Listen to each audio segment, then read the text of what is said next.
Assalamu alaikum wa rahmatullahi, chers frères et sœurs en islam, bonjour et bienvenue dans l'épisode 9 de notre émission islamique, l'inquiétude du musulman.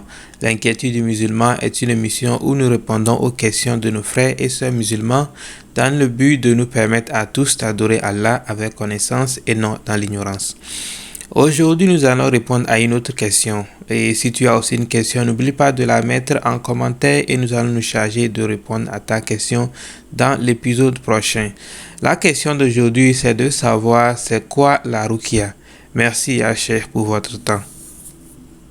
La ruqya, bon, c'est l'exorcisme. Bon, en fait, par définition, on dit que c'est l'exorcisme. Mais c'est en fait une recherche de solutions à travers les versets coraniques ou bien les invocations. Bon, en fait, tout ce qui rentre dans la recherche d'une solution, que ce soit d'ordre spirituel ou autre, mais par les moyens spirituels ou par les moyens religieux. Tu vois, donc c'est ce qu'on appelle la ruqya, en fait. Donc,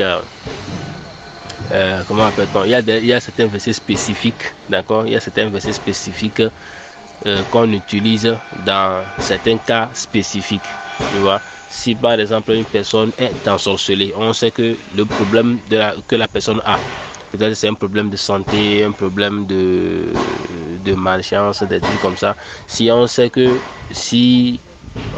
bon, en fait le problème que la personne a est d'ordre comment appelle-t-on là, ça dit c'est un problème qui a pour cause la sorcellerie, eh bien on utilise le Coran. Il y a des versets spécifiques qu'on va lire sur la personne, d'accord? On va lire sur la personne, on va faire des séances de lecture sur la personne et on coranise l'eau aussi, d'accord? On lit aussi sur l'eau et on donne à la personne que la personne va utiliser jusqu'à un certain moment donné, et Allah va éradiquer ces problèmes-là si la personne a été attachée ou bien l'esprit de la personne a été emprisonné quelque part et tout ça là. Il y a toutes ces de choses-là aussi en islam, mais malheureusement beaucoup de gens ne savent pas.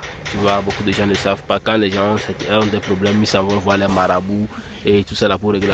Avant qu'il y ait le Coran, le prophète sallallahu alayhi wa sallam nous a enseigné beaucoup d'invocations, nous a donné en tout cas plein de solutions lorsqu'on a des problèmes, que ce soit des problèmes de santé, que ce soit des problèmes de djinn, que ce soit tous ces genres de problèmes. Le professeur Salam nous a montré des solutions, comment remédier à cela, mais beaucoup de gens ignorent cela. C'est ça aussi le problème. Sinon, la ruqya c'est simple, tout le monde peut apprendre à le faire. Tout le monde peut l'apprendre à le faire. Il suffit qu'on te montre des versets à réciter pour certains cas spécifiques. Donc, il y a des versets, donc par exemple dans la Sourate Baqara, qui fait fuir les djinns, qui les brûlent parfois, même parfois quand tu peux aller sur internet et tu tapes la ruqya Ben Halima, tu vas voir comment lui, c'est un monsieur qui fait la ruqya à travers le monde entier, il circule dans tout le monde entier pour faire la ruqya. Tu vas voir comment il exorcise les gens avec le Coran.